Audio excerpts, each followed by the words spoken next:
For those of you who this is your first roundtable, my name is Brittany Whitley. I'm the Executive Director at Most Policy Initiatives. And if you haven't heard from Most before, we are a nonpartisan nonprofit group who's really interested in basically connecting science to policy in Missouri. And we do this at both the state and local levels by taking on this nonpartisan approach to really try to get people just good information so that they can make better decisions using that information. Today, we're so excited to have a roundtable discussing some of the public health impacts of climate change. And we know this is a really huge topic, and so chances are we're going to come back for more of these roundtables in the future. But today we wanted to start kind of focusing on how extreme heat, extreme temperatures impact public health related challenges. We might get into some other climate related challenges, but stay tuned. This is certainly not going to be the end of the conversation. So with that, I'm going to start introducing our panelists. Each of them is going to tell you a little bit about themselves. And then this panel is going to be moderated by Ngozi Ndekwu. She is our LSN policy or LSN program coordinator. And then also Marin Lowe, who's a graduate student at Washington University in St. Louis. I also want to acknowledge Dr. Amanda Koltz, who's a postdoc at Washington University, who also helped us plan this roundtable. All right, so with that, let's get started. Let's start with Dr. Kanga. Would you like to introduce yourself? Yes, first I wanted to thank Most for the invite, and thanks Brittany and Ngozi for the invitation. I'm happy to be here today. So my name is Christina Kanga. I'm an assistant professor of environmental health at the Rollins School of Public Health at Emory University. My PhD is in environmental health sciences, and I completed postdoctoral training in cancer and chronic disease epidemiology at the NIH. And prior to my time here at Emory, I was a faculty member at Washington University in St. Louis. And so my work focuses on looking at the relationship between environmental factors and human health and well-being.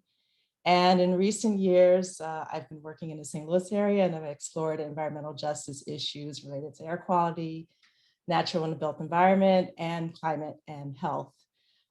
So my work, I work in close collaboration with community partners, and we're trying to develop projects aimed at providing evidence to address real-world health issues, and environmental challenges such as climate change. So again, thanks for having me here this afternoon. Sophie, do you want to go next?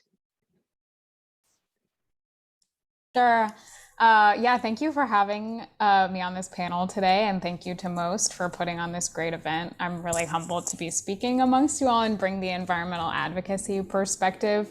I'm the policy coordinator at the Missouri Coalition for the Environment. We are a statewide environmental advocacy organization and a 501c3 nonprofit.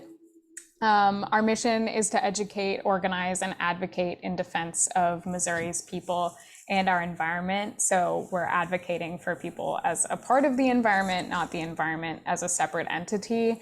And I think it's so important to talk about climate change as a public health issue, which is part of why this panel discussion today, I think, is going to be really great. We do that, and in my role, do that by researching issues, both in kind of like the academic research that you would think of, and in conversations with partners and residents who are affected by issues in Missouri. We provide comment, and we're a stakeholder in the policymaking process when there are opportunities to bring in that environmental health perspective. And a big part of what we do is information sharing, because it is really critical to have a translator on how policy affects people in their daily lives, and then to empower people to participate in the policymaking process by telling their stories and asking questions. So that's a little broad intro from me. Thank you so much. Fantastic. Next on my screen is Dr. Truminski. Perfect. Hi all, my name is Quinn Taminsky, and I am a faculty member and an assistant professor at Washington University School of Medicine. I am actually in the program in occupational therapy. I am an occupational therapist by trade, which I always like to explain a little bit about what occupational therapy is, because I think there's a bit of a misconception. So some of you may have had it before or had relatives who had it, and it's such a broad field that you might be a little confused as to why I'm here. So occupational therapy is a healthcare profession that is designed to help people do the things that they need and want to do during the day. And we're used to saying that, and that can be anything from maybe what you've seen as somebody in a pediatric setting working with handwriting, or somebody in a hospital learning how to brush their teeth again or how to use the bathroom. But my specialty is actually community work. So I have always worked in mental health and homelessness, as well as substance use. And so really my specialty is working in individuals experiencing homelessness. The term unhoused is sort of also thrown out there. You'll hear me use individuals experiencing homelessness because I believe it's a temporary situation. So you'll hear me say that, but I have been working with this population for 7 years now. I work in collaboration with St. Patrick's Center in downtown St. Louis. And we actually have one of the nation's few occupational therapy clinics for individuals experiencing homelessness, where our job is to really figure out what the barriers are for people who are experiencing homelessness and help them figure out how to be healthy and have good wellness, whether they're housed or not. I don't believe you have to have home to have housing or home to have health. And so certainly the climate impacts a lot of that, and we're going to talk about that today. But I do both clinical practice and a lot of research in this area. So that's a little bit about sort of what I do. And thank you again for having me. I'm really excited to be here. Fantastic. Thank you so much. And last but certainly not least, Dr. James Fleming. Well, thank you for inviting me, and it's great to meet everybody. I was sort of intrigued when somebody texted or added to the Google document a question about bringing in Dr. Truminski about the homelessness, because I'm working with that population too. It's kind of been a hobby of mine, and I think about what the connection might be with climate change. So I'm interested to hear what that connection is in her mind and others.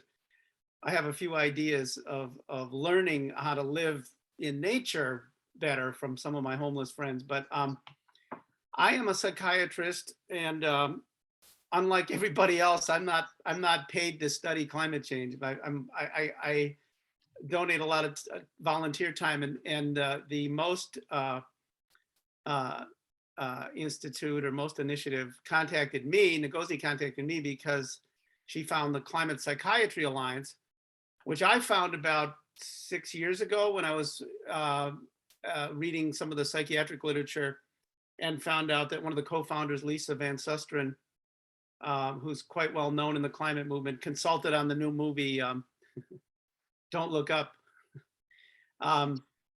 was the co-founder of this Climate Psychiatry Alliance, and I met her. I fell in with this group, and before I knew it, I was on the steering committee. It's like, okay.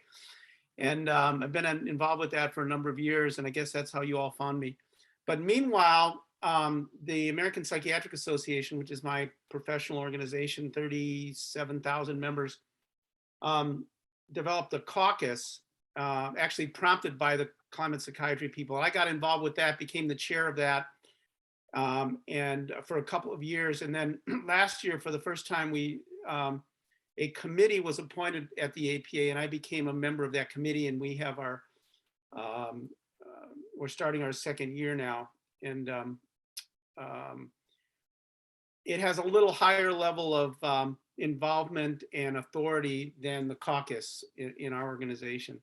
We've submitted several resolutions on climate change, including divestment from fossil fuels on the part of our organization's investments. So it's an area of great concern, and I'm honored to try to see if I can lend some of my interests and insights into this discussion.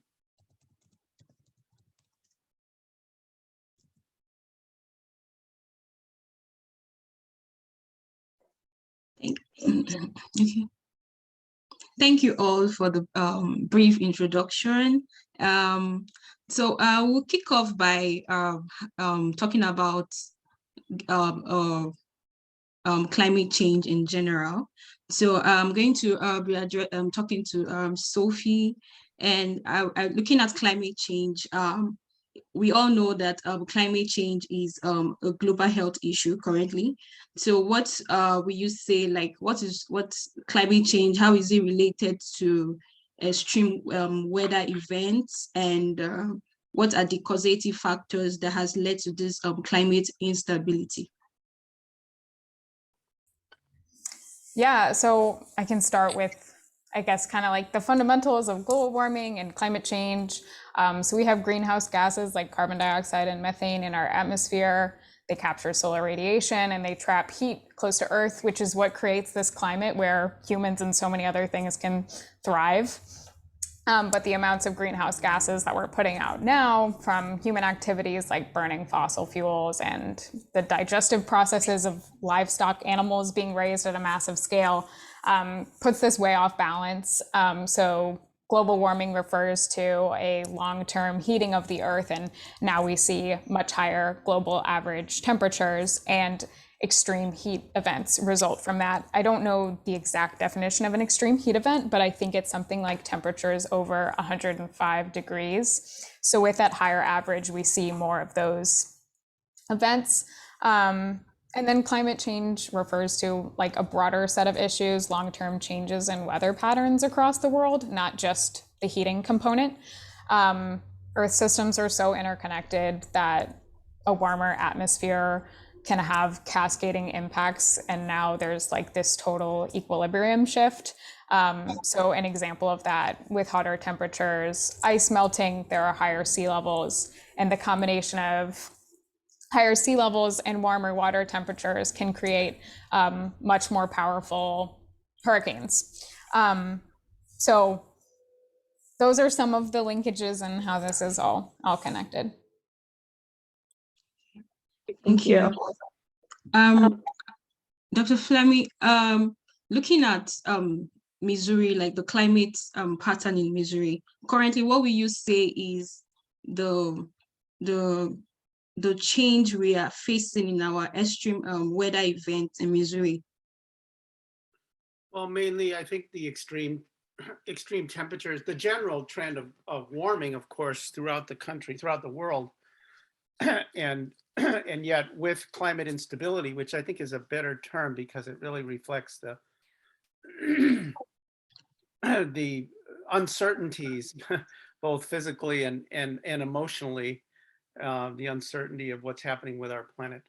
But with climate instability, due to the temperature rise, you have extremes of temperature.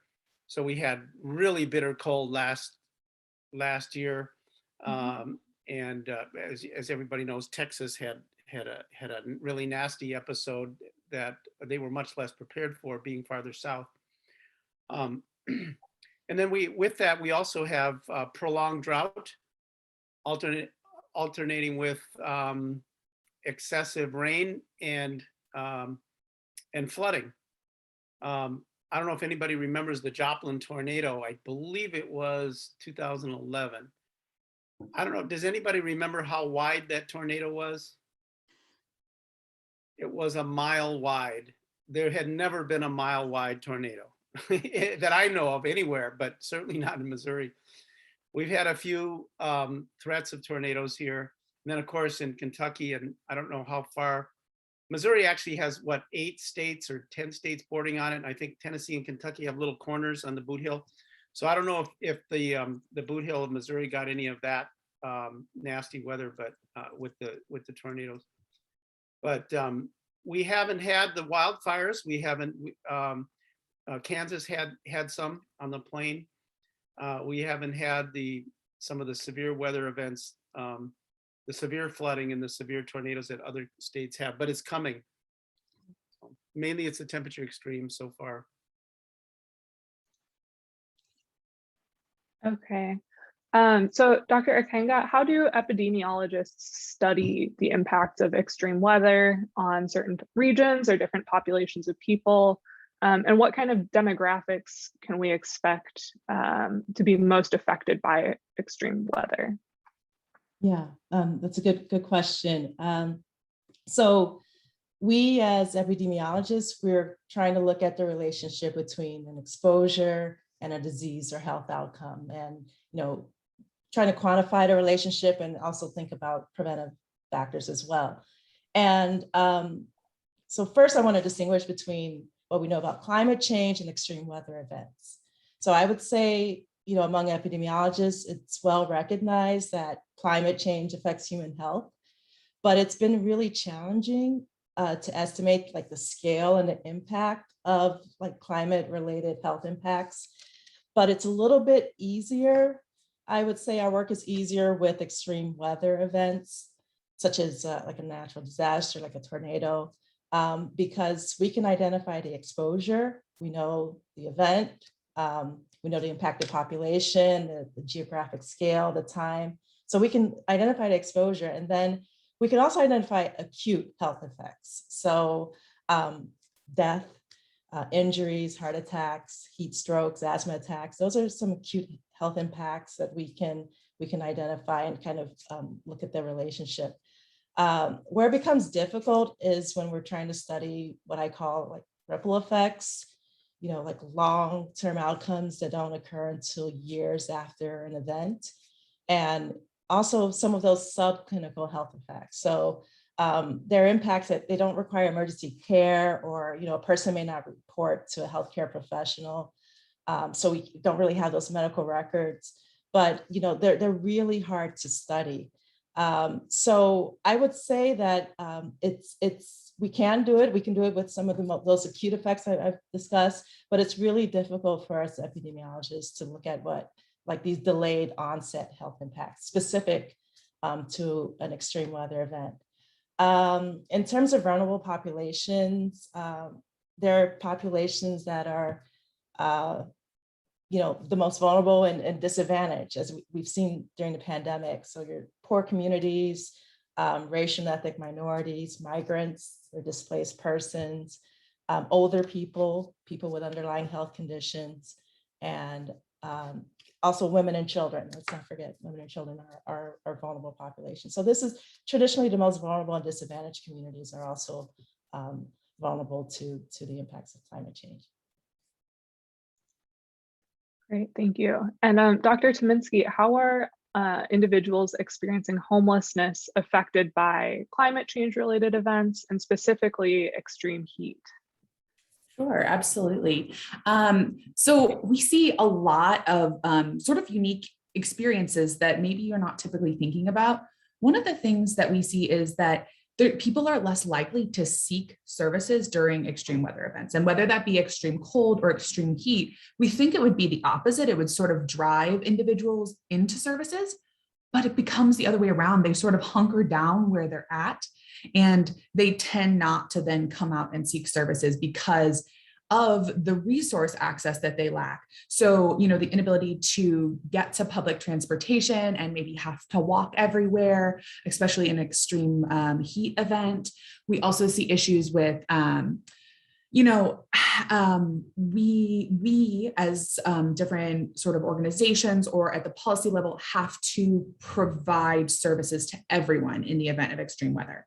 So when it's really, really cold, we have winter outreach shelters, or when it's really, really hot, we have cooling shelters. And those shelters are not allowed to sort of discriminate upon who comes in the door, which sounds like a really lovely thing. And I totally agree. But sometimes what happens is that individuals who are violent or who are, experiencing substance use to a point where they're disruptive to others end up getting services, and thus it taxes the system. And we are less able to provide quality services to those who are really there because they're seeking services, which is something we sort of see in the homeless population, that there are some individuals who are like, ready to make a change. They sort of want to engage in services. And then there's some people who are totally happy with their lives and like the community they have built in the homeless population and don't want to make those changes. So we sort of have to be aware of that. And then, the sort of length of the extreme weather event certainly taxes the system as well. So for example, I know Dr. Fleming mentioned the extreme cold we had last year. That lasted for over a month. And so any day that's below 25 degrees in the evening, we have to provide a warming shelter. We have to provide housing to every individual who's homeless. And so when that goes on for a month at a time, that really taxes the workers in the system, who are then less able to provide quality care. In addition to that, you know, I mentioned like limited access to resources. So extreme weather events limit access to resources, not just things like transportation, but you know, phone resources, or if other organizations that they rely on have to shut down, things like food pantries, or you know, like sort of Meals on Wheels situations, we end up lacking the ability to care for ourselves in this population. And then just finally, the number of increased weather events that we're having results in increased climate refugees, increased numbers in our homeless population, which again taxes an already overwhelmed system. And so people are just not able to get quality care, and then they're not able to access the care that they need. Got it. Dr. Kanga, there's a question in the chat about climate change and climate instability being linked to more pandemics. Can you maybe address that potential link? Yeah, you know, I can.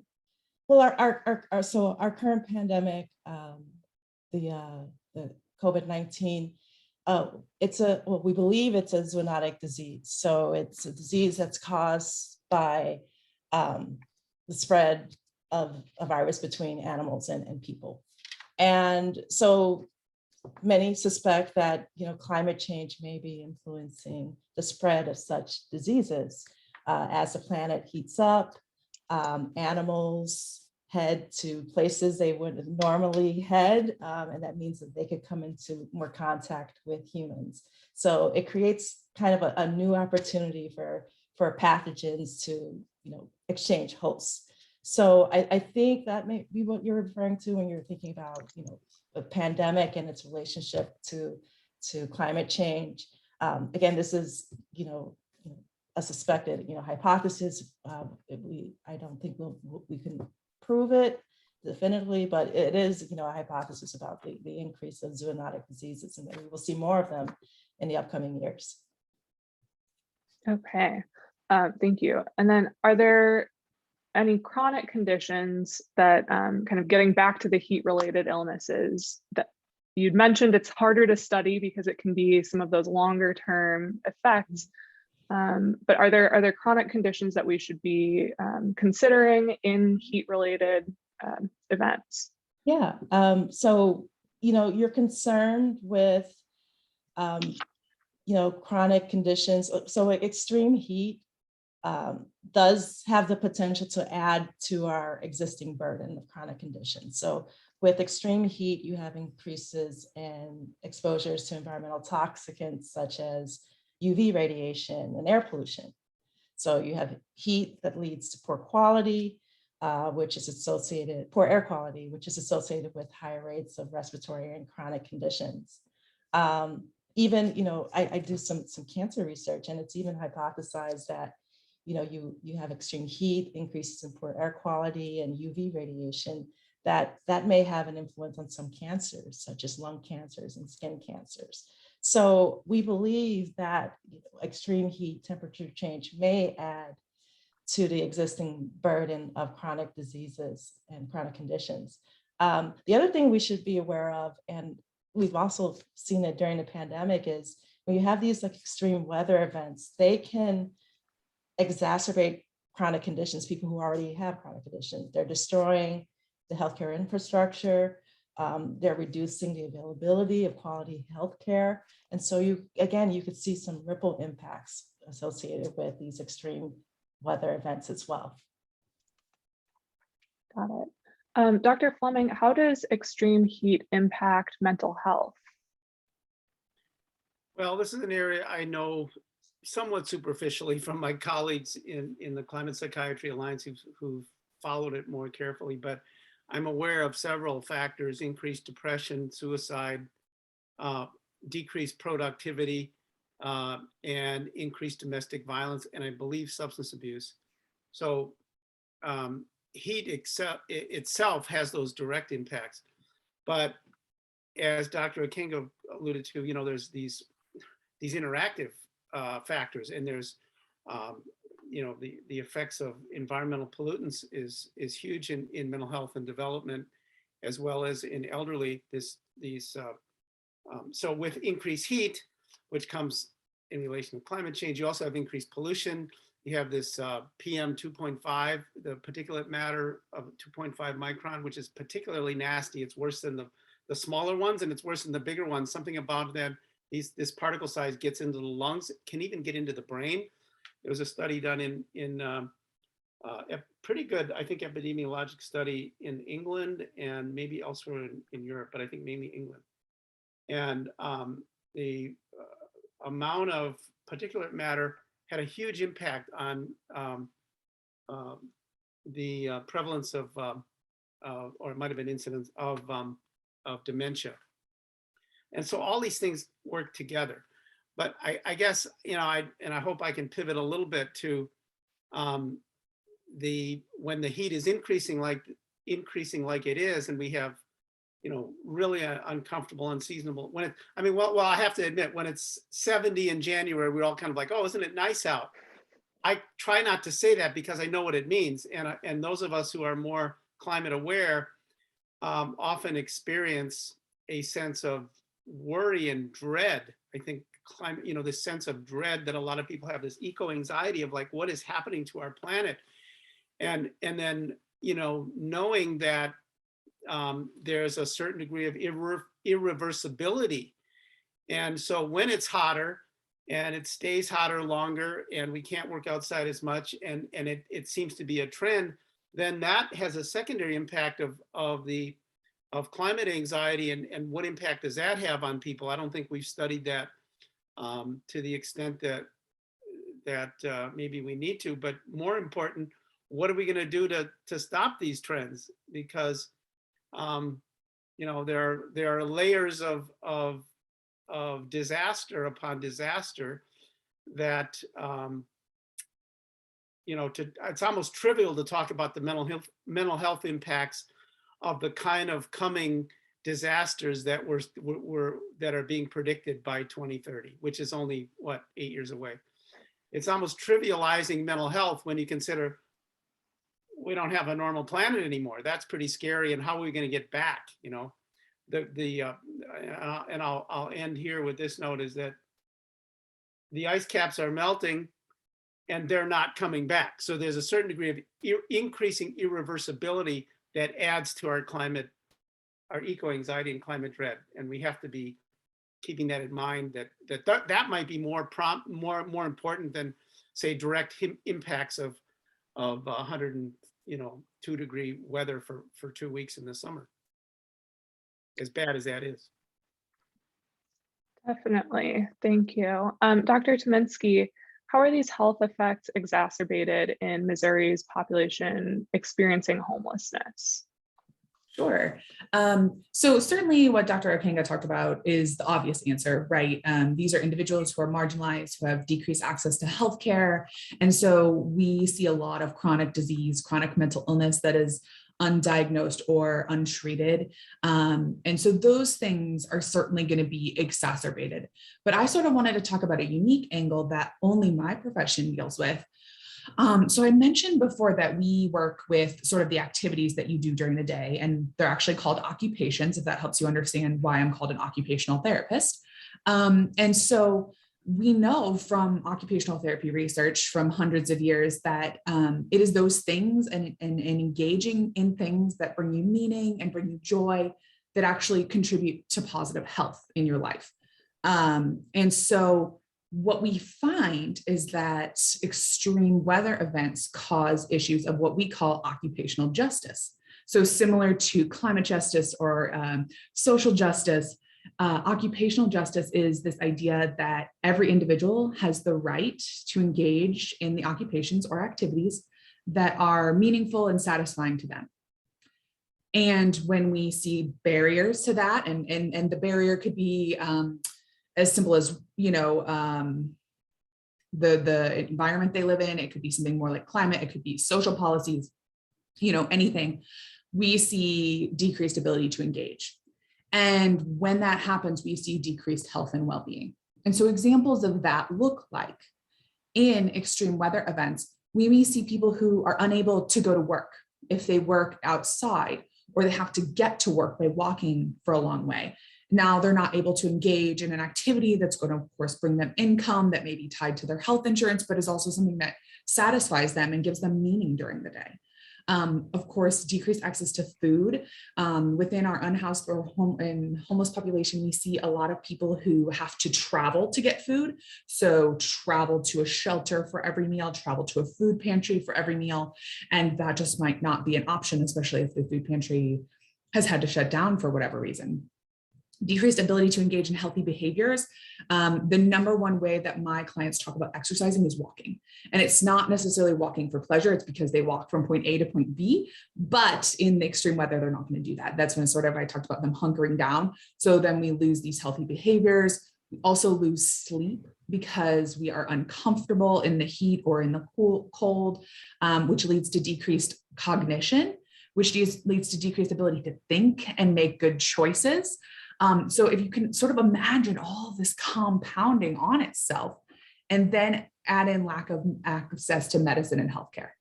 So it sort of becomes this like compounding factor of like, I'm not able to do all of the things that I normally do in my daily life that like keep me healthy and keep my mental health well. And then I'm not able to access the healthcare I need to address those issues. And so we sort of see this like snowball effect that gets bigger for this population when we start to see extreme weather to come into play. So that is on top of any chronic conditions that this population may have. That's just sort of their day-to-day experience that occurs in extreme weather. Yeah, definitely. You touched a little bit on extreme heat and food systems. Would any of our panelists be willing to talk about food systems a little bit more, maybe our agricultural workers in Missouri? Sophie? Yeah, I can offer some thoughts. I mean, there are certainly connections between extreme heat and food systems and the disruption that extreme heat and other extreme weather can have on food production. I mean, extreme heat inhibits plant growth because for most plants, they need to be cool overnight. They can also stress livestock. Extreme heat can exacerbate things like drought and wildfire, which will destroy agricultural land. Something that I think is perhaps unique for agricultural workers is that farm workers for a long time have been exempt from certain labor standards that apply to most industries in the United States. Being able to like have breaks and access to somewhere to cool off and things like that aren't necessarily like built into the workday structure. And that's something that needs to happen in policy. So I believe it was last September, the Biden administration announced an action that the Occupational Safety and Health Administration needs to develop workplace heat standards for workers, outdoor workers, like farm worker populations or construction workers, to have a heat standard in place. Does that help to answer the question a little bit? Very helpful, thank you. Could I weigh in on that just a little bit? Again, getting more to causation. So I think most of you are aware that plant-based diets, first of all, might be more healthier. Sounds like they probably are more healthy. Certainly the Mediterranean diet, there's a lot of evidence that that's better for overall health, cardiovascular health, and mental health. But also meat-based agriculture clearly is very resource intensive and increases the contribution to climate change and global warming. And there's a group you may want to be aware of, U.S. Call to Action on Climate, Health and Equity. And they have a very broad kind of policy agenda that includes switching to more plant-based diets. And it's part of the solution that we're all going to have to embrace one of the many pieces of the puzzle that need to be incorporated into dealing with the current trajectory of global warming that we're on. Thank you, Dr. Fleming. So moving into the solutions to this public health issues, at a personal level, what do you think, what preventive measures can people take to reduce the impact of extreme weather, extreme heat, both indoors and outdoors? Anybody can jump in.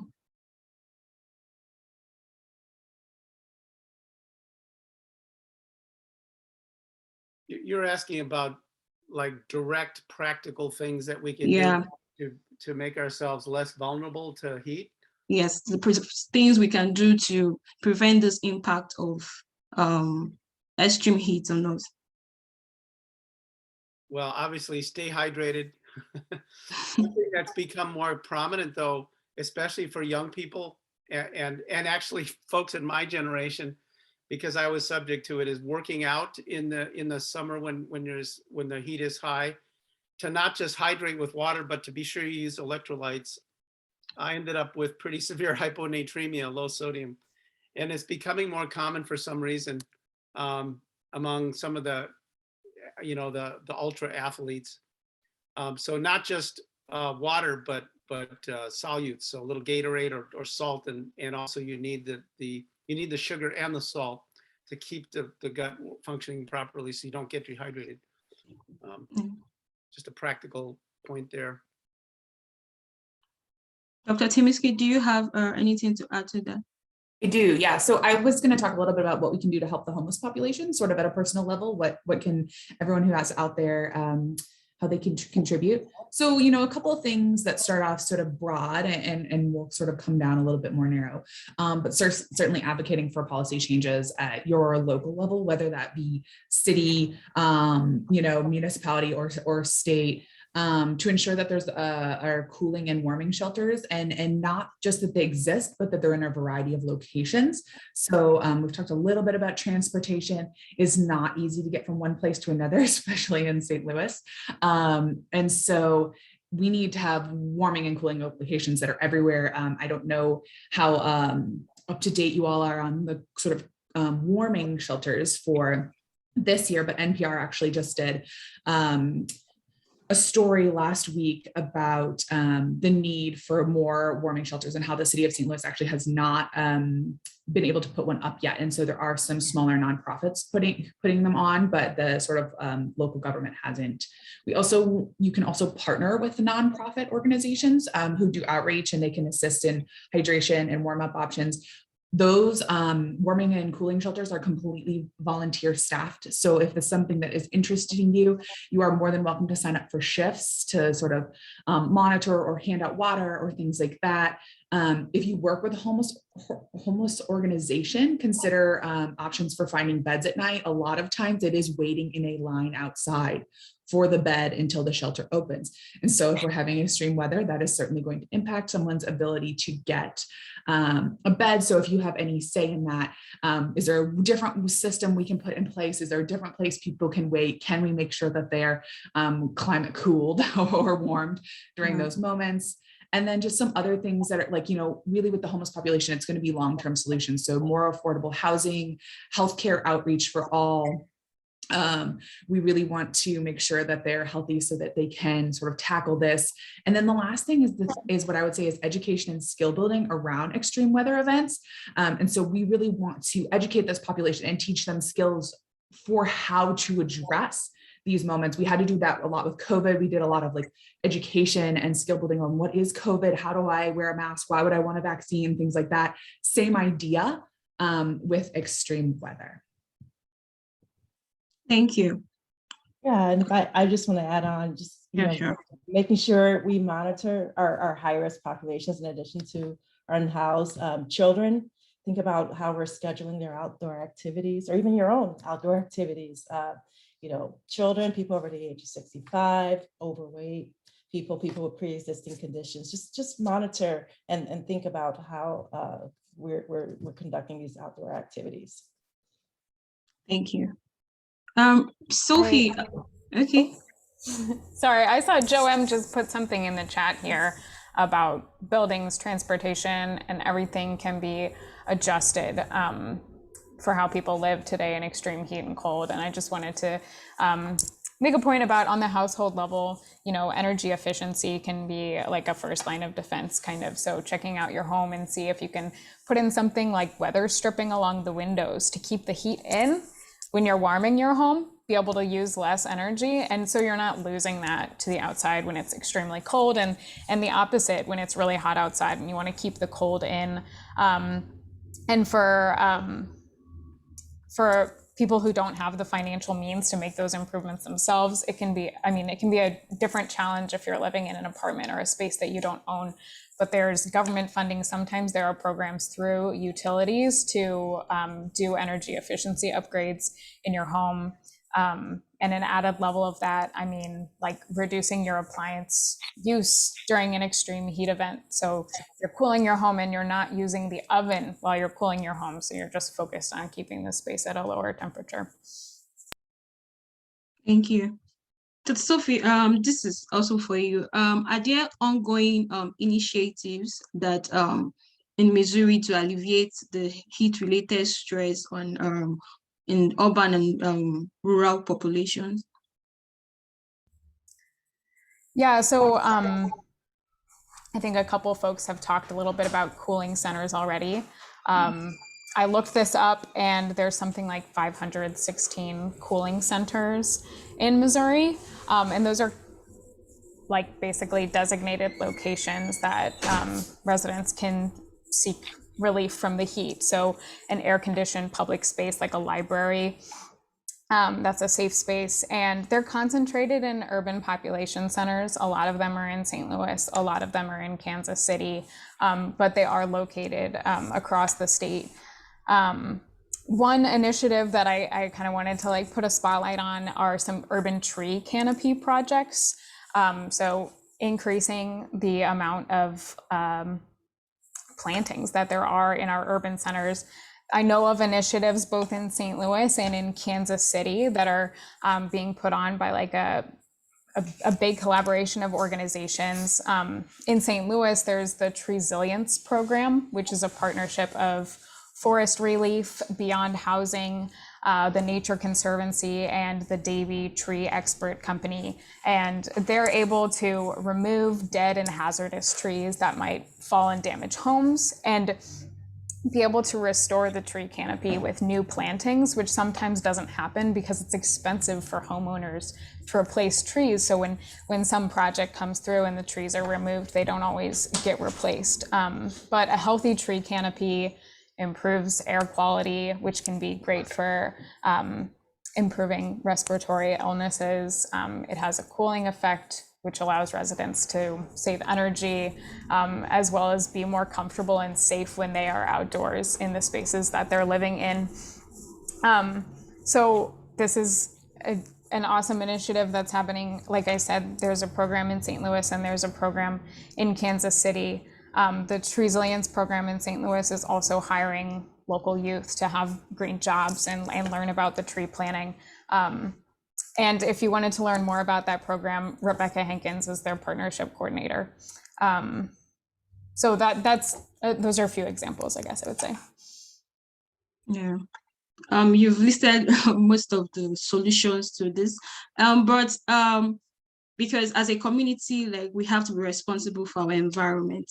So what do you think, like, the community-based solution? How can people be actively involved and participate in those solutions? Because it's one thing to have the solutions, it's another thing to implement them. So if people are not actively involved in these solutions that we have out there, we won't be able to protect our environment. So what are the things out there that we can collectively be responsible for in order to protect our environment? Sophie, you can take it, anyone can. would like to follow up on Sophie a little bit because I'm All right. excited about this tree project and would like a link or a reference to the one in Kansas City, which is where I live. But the other thing that comes to my mind as a mental health professional is in dealing with this sense of climate dread and eco-anxiety that particularly a lot of younger people have, because they are the ones who are going to be living for longer through this, are going to see this decay coming and degradation in the environment, is to get engaged with others, to get to know your neighbors.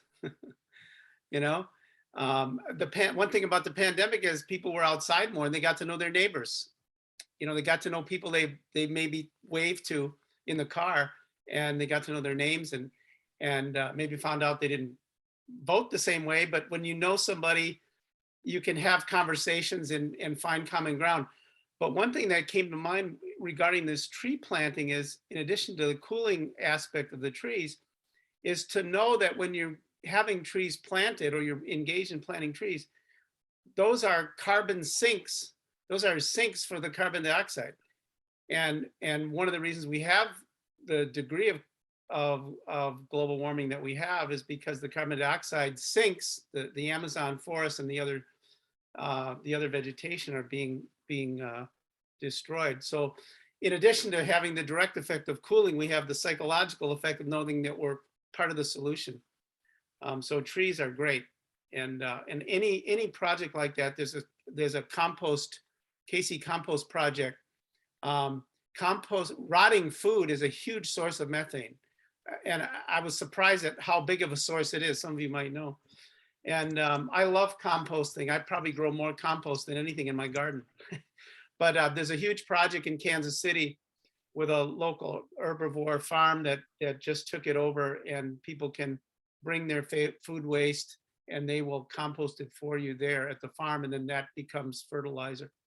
So there are a lot of little solutions like that, but getting connected with others is really, I think, a key, both to have practical solutions and also to be able to deal with one's own sense of eco-anxiety. Thank you.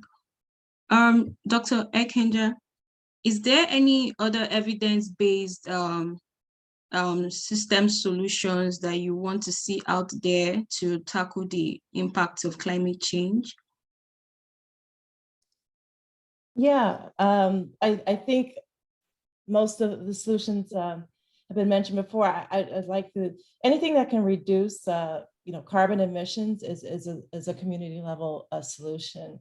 Thinking about transportation, if possible and if safe, biking or taking public transit to work. Dr. Fleming mentioned waste, and thinking about, personally, we can all kind of do like an audit of our homes, a home energy audit, and think about more efficient appliances. One thing I wanted to touch on is that this issue of climate justice and the idea that, a lot of the communities that are most vulnerable to the impacts of climate change are often the least, so we say, the least responsible.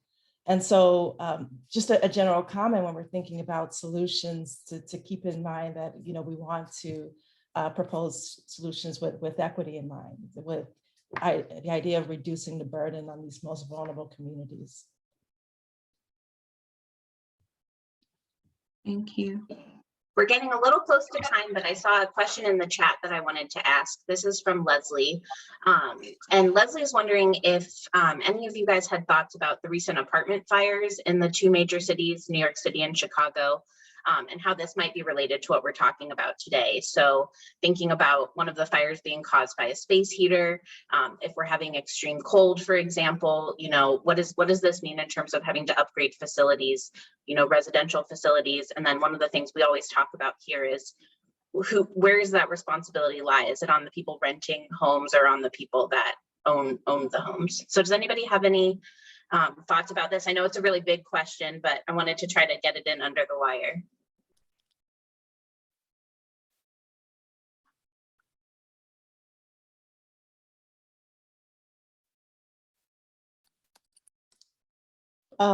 quickly, I am not very familiar with the specifics of the situations in New York and Chicago, but I will say in general, just, you know, in the research that we know that low-income people are more likely to use kind of these supplemental heat sources for a variety of reasons, perhaps not being able, due to their housing situation, but also either not able or to advocate, or their requests are not met. But I think this kind of leads to, you know, when we were discussing solutions, I just also wanted to point out that I think this panel is an example of that we need people from all different fields to collaborate with researchers to think about solutions. So from epidemiologists to social scientists, occupational therapists, psych, social sciences, urban planning, housing, economists as well. Everyone needs to, I think we need to kind of develop like a system level approach to thinking about how we're going to manage some of these emerging climate change related risks. So, you know, just a general comment that, you know, we all need to work together here. Dr. Kanga, that was a really good plug for the local science engagement network too, unintentionally, I'm sure, but really, you know, that's what we're trying to do here, again, with these conversations, but then also in the involvement after these conversations. So whether that's talking with us about how you work with your local lawmakers to let them know about these issues, whether that's writing or editing or reading these science notes that we write, which are these kind of short policy briefs that highlight the research surrounding an area. And we really try to take this multidisciplinary approach. I'm a molecular biologist by training. I was not trained in a lot of these things, but I think that you know, all of our voices at the table, including people who don't have PhDs, don't have MDs or other graduate degrees, I think is really important. So in our last 5 minutes here, I'm going to put, first of all, a link in the chat for a survey. So if you're one of our guests here today, before you head out, if you wouldn't mind just clicking on this survey and letting us know what you thought about today's panel. This helps us make our future panels better. And then for our panelists, if you want to take, we'll go around and we'll go opposite order as we did at the beginning, and just take 1 minute to kind of identify any other key takeaways, maybe something you didn't get to talk about yet today, or something that you really just want people to know before they leave. And again, our audience here is kind of scientists and science advocates who are really interested in kind of sharing quality information with their lawmakers and their communities. So let's start with Dr. Fleming. What are your key takeaways for today? Well, it may not be a takeaway, but it's a giveaway for me. It's something I want to just leave with you all. As a mental health professional, we think about, and as a medical person, we think about causes of problems, right? Why is everybody getting sick? Why is everybody getting this gastrointestinal illness? Well, maybe they all ate the same melons from the Southwest Missouri area. And so we're going to do something about, we're going to stop those melons from being eaten, right? Why are we talking about all this stuff? Because of the increase in CO2 and methane, fossil fuels, et cetera. We know what the cause is, okay? Why can't we do anything? Denial, disavowal, which is also kind of a defense mechanism. We know it's sort of there, but we put it in the back of our mind. But then we have this other factor that really is the reason why there's such a block against action, and that is intentional manipulation. You've heard of social determinants of health. Well, there's these political determinants of health that allow us not to make movement. The same folks who won't say Black Lives Matter, say the pandemic's a hoax, say climate change is a hoax. It's all the same folks, right? We need to be able to make those connections. We don't always put that in their face when if we know that they hold some of those views. But we need to understand that the industries responsible for climate change know it's not a hoax, and they actually believed their scientists back in the 80s that their product was causing all these problems that are going to be worse and have gotten worse and are going to get worse. But they intentionally engaged in a campaign of disinformation And they hired, and this is the end of my little sermon here, they hired the same, and this is just something for us to keep in mind. You don't have to bring this to your legislators that you're wanting to initiate a very practical policy, say to help the homeless, but you need to have this in the back of your mind. They hired the same people, the same quote unquote scientists or experts that the tobacco companies hired, who also knew their product was dangerous and harmful to health, the same people to create the disinformation. So we have to remember that there's some very unhealthy and sociopathic tendencies that exist in our society. And from time to time, we do have to be ready to call those out, or all of the science and the wonderful work that everyone does is unfortunately not going to have the effect of eliminating the problem. So I just wanted to be sure that I had a chance to say that. Thank you for listening. Thank you, Dr. Fleming. Dr. Taminsky? Sure. So I think for me, the takeaway is certainly let's consider our marginalized populations. I know Dr. Kanga has done a lovely job highlighting a lot of them beyond what my work in the homeless population, but certainly a variety of them. And let's go beyond what we typically consider in terms of chronic conditions to thinking about people's daily lives and how every little activity that they do is contributing to their health or well-being or detracting from it. And so then how does the impact of weather then change that and subsequently change their health and well-being overall. And so just really looking at life from an occupational lens, which is sort of what my profession is designed to do. And I hope I brought that a little bit to you all today. Fantastic. Thank you so much. Sophie? Yeah, I guess one of my final thoughts is, to reiterate basically that there's not necessarily a clear line between what is climate change policy and what is public health policy and what is transportation policy and what does good housing policy look like. So interdisciplinary approaches to this issue of climate change and public health are critical, and projects that have co-benefits like planting trees in neighborhoods to make them safer, to make the air cleaner, to make the environment healthier, to mitigate stormwater runoff, all those things at once can be some of the most impactful. Thanks, Sophie.